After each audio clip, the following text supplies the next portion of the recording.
Hi, this video will help us understand the different intricacies of human resource management and different sectors of HRM. First, the human resource planning. Next is the recruitment and selection. Third, training and management development, performance appraisal. Fifth, compensation policies and practices. Number 6 is industrial relations, managing trade unions, and lastly, in the absenteeism, labor turnover and indiscipline. First, let us deal with the definition given to us by HRP.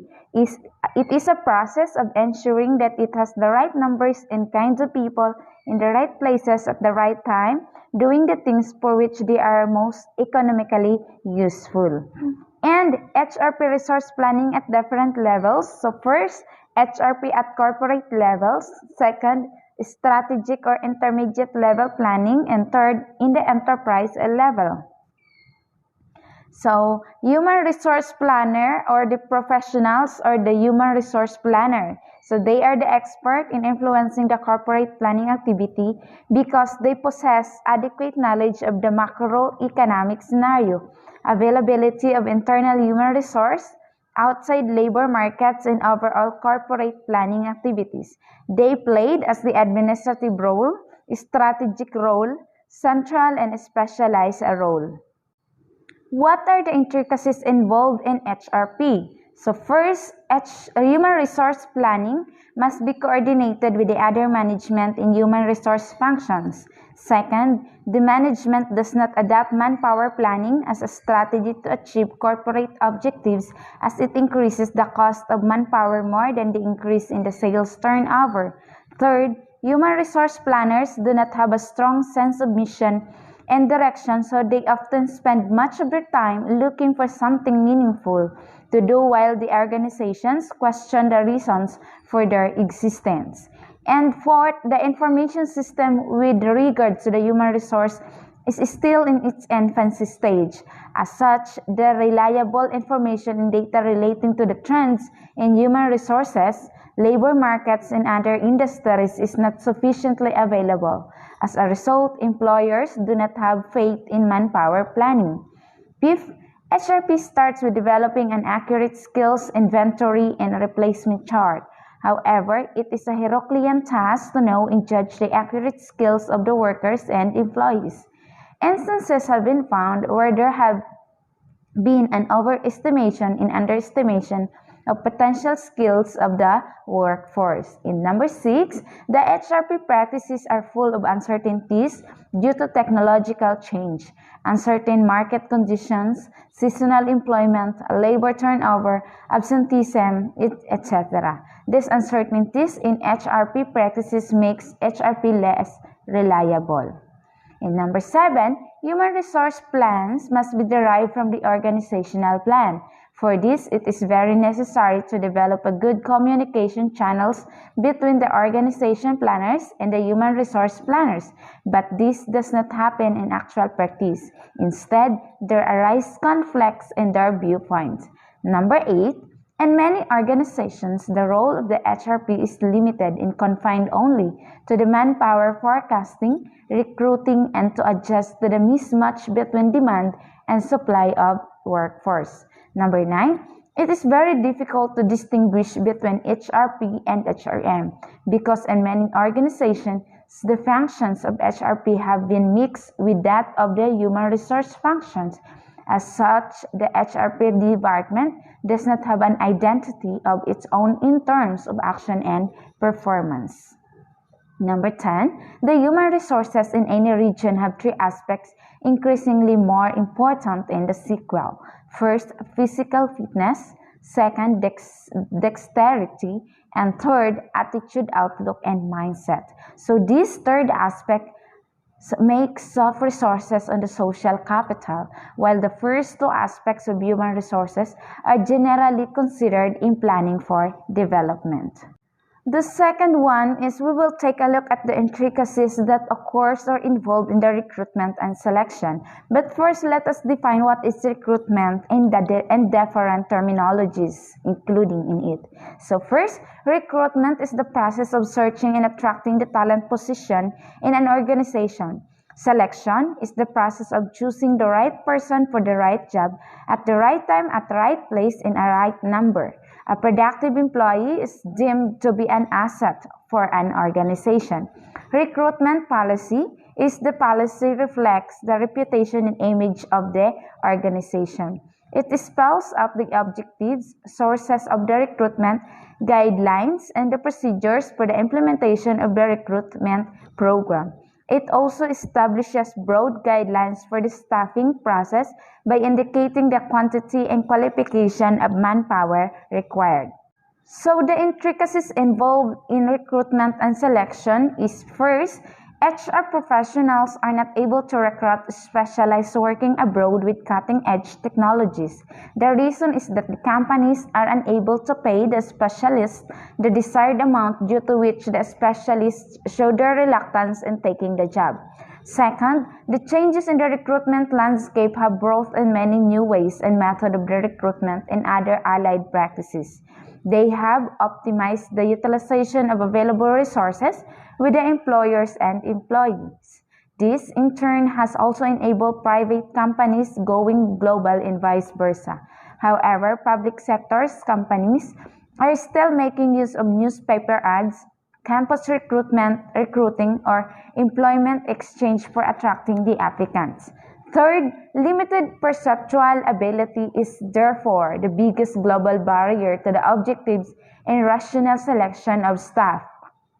The main reason for this perceptual difference is that the ability to perceive is affected by many factors like motivation, personality, life experience, needs, environmental stimulation, and goals.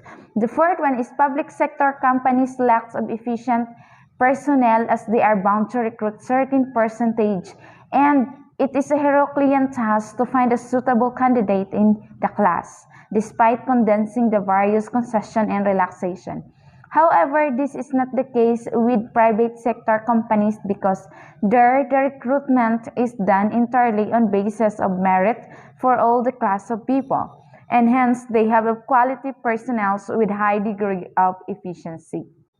The other one is the employee training and management development. Training is defined as an activity leading to skilled behavior. Management development.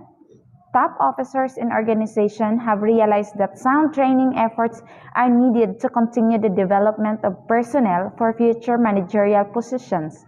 The continuity of management practice has alone justified the need for training, as well as the concern for developing more effective managers. The intricacies involved in employee training and management development is first, due to the vast technological changes, old skills are becoming obsolete and new ones imperative. Thus, there is a surplus of workers who are obsolete but shortage of up-to-date workers with proficiency in modern techniques. Second, another issue relates to the quality of training, as the Industrial Training Institute provided only a general purpose course as an entry qualification in a particular trade.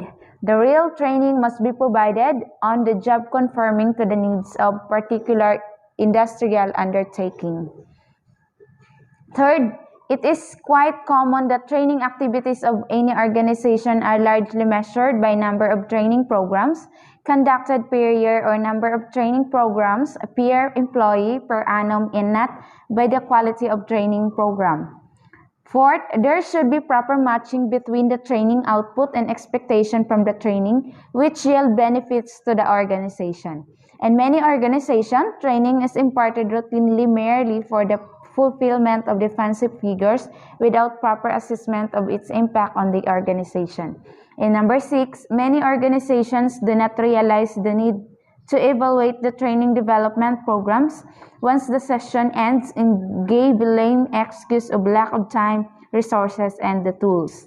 Number 7, the development programs for the executives and top management serve as the eating and meeting point. The reason is that top executives do not take any interest in being trained, as they feel that management development is just for the limping horses of the organization.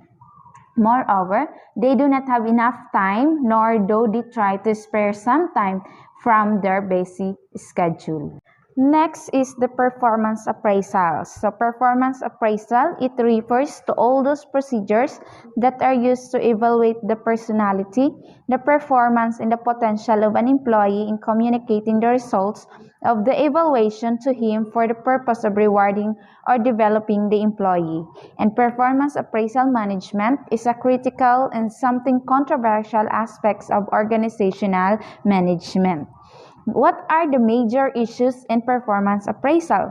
First, identifying criteria for the performance. Second, launching an appraisal program. Third, the choice of method involving appraisee. Fifth, the role of appraiser. Sixth, the selection and training of appraisers. And seven, implementing appraisal system. So what are the intricacies involved in performance appraisal? Or appraising performance. First, failure on part of the superiors in conducting performance appraisal in post-performance appraisal interviewing time. Second, an element of bias is always present at the time of rating. If the rater dislikes any employee or any group, he may rate them at the lower end, which may distort the rating purpose and affects the career of these employees. Third, some raters follow play-safe policy and rating by rating all the employees around the middle point of the rating scale, and they avoid rating the people above the extreme of the scale. They follow play-safe policy because of answerability to management or lack of knowledge about the job and person he is rating or less interest in his job. Fourth, the leniency bias corrupts when some raters have a tendency to be liberal in the rating by assigning higher rates consistently. Such rating do not serve any purpose. Equally damaging one is assigning consistently low rate. Fifth, the raters generally remember the recent actions of the employee at the time of rating and rate on the basis of these recent actions, favorable or unfavorable, than on the whole activities. Number 6, many a times performance appraisal is done for punishing rather than developing an employee. Number 7, many a time management shifts the standard for evaluation. As a result, confusion crops up among the employees regarding the basis on which they will be evaluated. Number 8, an employee's performance might have been affected due to some external factors outside his control. The appraiser might, however, underestimate the influence of external factors and overestimate the influence of internal factors while judging the behavior performance of the employee. Number 9, feedback in post-appraisal interview may have a setbacks on production. Besides, negative ratings affects interpersonal relations in industrial relations system. Number 10, since there are too many criteria for appraising the performance, so supervisors often get confused and are not able to prepare correct and accurate report to the employees' performance, compensation policies and practices. So the basic purpose of wage and salary is to balance the conflicting personal interests so that the satisfaction of the employees and employers is maximized and conflicts minimized. Wage and salaries is one form or another is certainly one of the mainspring of motivation in our society. The reason of satisfying the physical needs, recognition, a sense of accomplishment, and determines social status, and it motivates behavior but can only be satisfied indirectly by money. These intricacies are follows and included in the compensation policies and practices. So first, inflation leads to an economic constraint in the determination of wages in the enterprise. It causes divergence between nominal or money wage of the workers and the real wages or the purchasing power of money earned.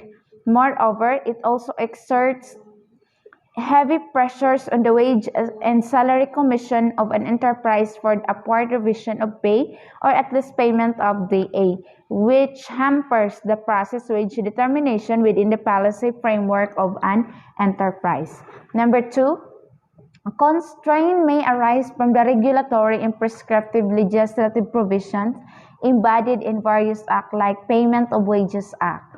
which imposes the dates limits for the disbursement of the wage. The Minimum Wage Act, which imposes that wage once determined have to be paid and cannot be negotiable.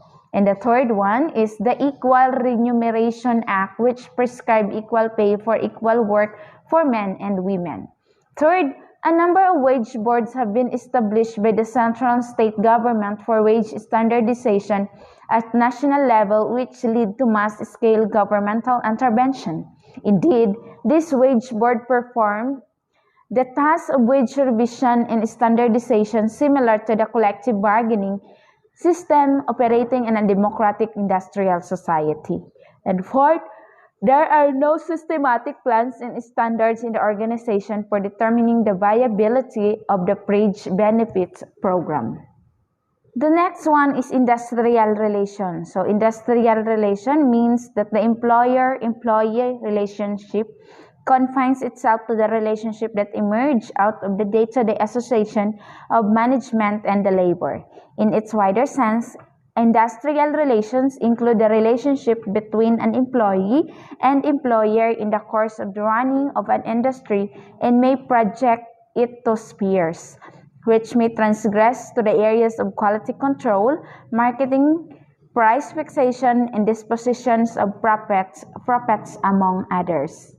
The intricacies involved, the personnel departments are managed by those officers who are not professionally competent or adequately experienced in labor relations. Besides, the organizational setup of personnel and labor departments is also not appropriate. The same set officers are made responsible for the functions like industrial relation, labor welfare, and personnel administration. Second, labor management relations are bedeviled by a multiplicity of unions which function as extensions of political parties.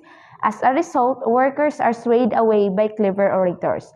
This leads to a reconcilability of institutional interests with that of management, which leads in turn to conflict.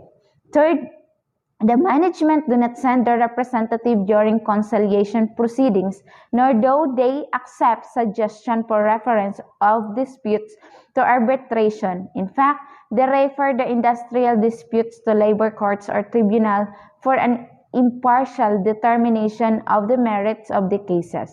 Fourth, although they set up suitable machinery for joint consultation, but it has been found that the communication between workers and the management has been, by and large, not satisfactory, and that the machinery for joint consultation and joint council of management had either not been organized adequately or were not functioning effectively. Fifth, the employer-employee relationship is characterized by the conflict of interest flowing from the alienation inherent in the wage labor system. 6. The employers-employee relationship is a continuous struggle to gain control over work structure and processes at the point of workplace, in which the major plank of employer strategy is to curb the right to work, a right to associate, a right to withdraw labor. 7. The procedural aspects of industrial relation as manifested in various institutional mechanisms have only sharpened the contradictions between employers and employees, bred a confirmative rather than a collaborative approach, and have only served to undermine any hope of the development of vibrant, constructive bilateralism in industrial relations. 8. The strategy of the state has been to intensify control over some of the basic rights of labor through legislation. This has only intensified the contradictory and confrontative nature of the relationship. Next is the managing trade unions. So let us take a look at the intricacies included or involved in it. So the trade union movement is an offshoot of industrial revolution and industrialization. So the industrial revolution brought technological innovations and factory system of production. All this created such situations in the economy that a worker, as an individual, found himself quite weak and completely at the mercy of his employer. He was no match to his employers, who were all powerful. The workers realized that the only way of getting redress was through collective actions. Thus, they were forced by the associations to combine, organize, and form their association called trade unions to defend the rights, living, and working conditions and protect themselves from exploitation and maltreatment of the hands of the employers in the management. The intricacies found in trade union are as follows. First, the awareness that the union is ready to challenge its action stimulates management to exercise more care in shaping personnel policies. Mistake can be costly not only in terms of time and goodwill lost through grievance processing, but also in terms of the new contractual demands that are likely to spring from employee dissatisfaction. Overall, the growth of union has been an impetus to the development of better personnel policies. Second, management fears that the union may want to introduce barriers to efficient work methods, reduce workloads, and in general hold back productivity. Third, multiple unionism are a major problem faced by the management. The reason is that the process of unionization starts with the big employers and is slowly spread to the smaller employers, thereby bringing down the average membership. Fourth, trade unions function as an extension of political parties and functions rather than genuine trade unions. Moreover, credulous workers are swayed by clever orators and skilled manipulators of emotions. Often, political parties try to use the trade unions for their interests. Sometimes they make tall promises to them and arrange strikes with exaggerated demands as they do not know the real position. Fifth, multiplicity of unions result in inter-union rivalry. An instance of a union trying to beat another union even at the expense of an interest of laborers is also not uncommon. This is intra-union rivalry. This problem arises because of personal aspirations of the members, personality conflict, personal rivalries, and etc. Such rivalries often undermine the effectiveness of collective bargaining and leads to industrial unrest. Number 6, another problem within the trade unions is the infiltration of the outside leaders. So these leaders use trade unions as a means to meet their personal ends and use the worker for their personal interests. They do not possess technical knowledge and lack sense of responsibility. As a result, the other one is managing employee involvement and employee participation. So participative management, or in other words, managing employee participation, means involvement and contribution of non-managerial personnel and workers in the management process of planning, organizing, directions, and control at all levels. It is a cooperative process of consent and commitment of the employer to achieve the organizational goal. The intricacies involved: first, there is the absence of supportive legislations and institutional arrangement acceptable to the major interest groups. As a result, participation is always prone to be ineffective as a countervailing influence over managerial decision-making or vulnerable to unmitigating and destabilizing pressure. Second, there exist ideological differences between employees and employers regarding the degree of participation. The employers are of the opinion that workers' participation at the board level should be introduced gradually in stages, while the employees feel that the scheme should be simultaneously introduced at all levels. Third, employers, by and large, were not very enthusiastic about the scheme of workers' participation in management. They feared dilution of their powers, that is, the participation would take away from the right to manage. Also, they felt that workers may not be able to contribute much in discussion relating to matters where they lack a broad perspective. By and large, workers' representatives were not fully equipped to participate in discussion relating to organizational issues. Factors such as illiteracy, lack of knowledge, lack of enthusiasm to update their viewpoints have often come in the way of extending wholehearted support to the schemes of workers' participation in management. Fourth, it does not and cannot ensure participation of all the employees, particularly the grassroots workmen in the decision-making and production process. Fifth, There exist multiple participative forms like the work committee, joint committee, suggestion committee, chef council, and etc. Each with an ill-defined role and function, which often creates confusion, duplication of efforts, and results in waste of time and energy. This in turn leads to improper functioning of the scheme. Number 6, parties to fail to imbibe the spirit of participation. Number 7, there is lack of unity of purpose between the management and worker, which affects the effectiveness of workers' participation. Unless a unity of purpose is established and a consensus is reached, participation's philosophy cannot be effective. As long as both the parties bank on their prerogatives, no useful purpose will be served with the participation or mutual consultation. Number 8, the litigation-minded workers representatives on the various participative forums quite often raise those issues which are beyond the scope of those forums or bodies. This issue tempts employers not to use the scheme while dealing with workers' problems. This fact, therefore, has had a dampening effect on the working of the scheme. The other one is in the absenteeism, labor turnover, and indiscipline. So let us define this terminology. So the term absenteeism generally refers to unscheduled employee absences from the workplace. Many causes of absenteeism are legitimate personal illness or family issues, for example, but absenteeism also can often be traced to other factors such as a poor work environment or workers who are not committed to their job. While labor turnover refers to the change in the labor force during a specified period, and industrial indiscipline creates problem to organizational members as well as to the organization itself. It epitomizes disorder, inefficiency, and degeneration.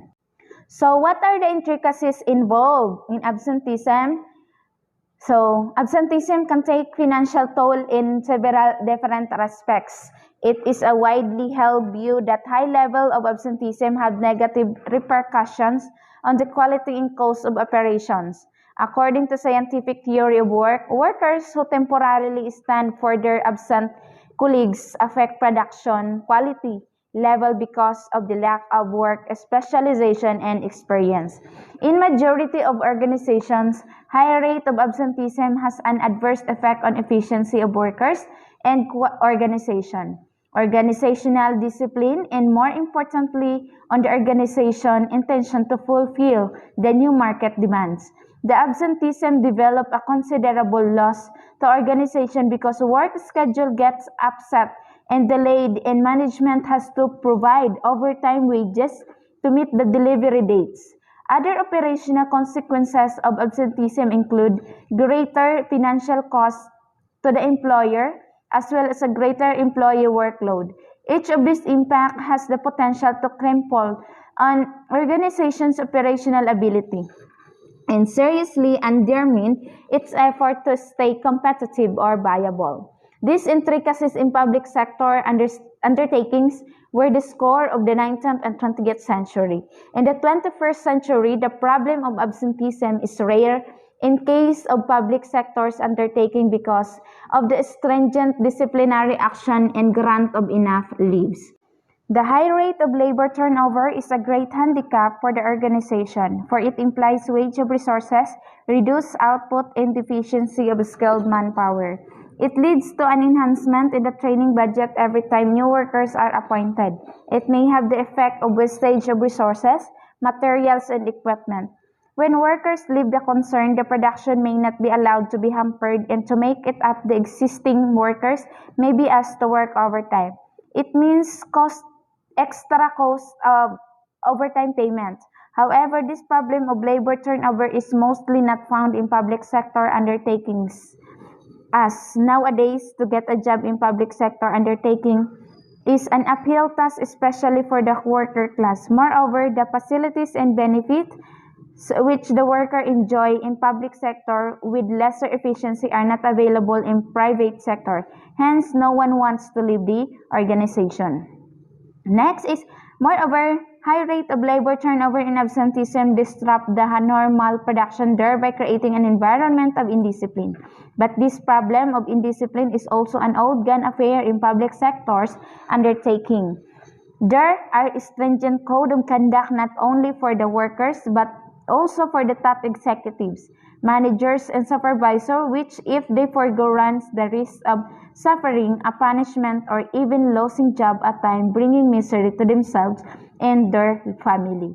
Hence, we observe that absenteeism, labor turnover, and indiscipline are the thing of the past. In the 21st century, especially in public sector undertakings, seldom these intricacies are found.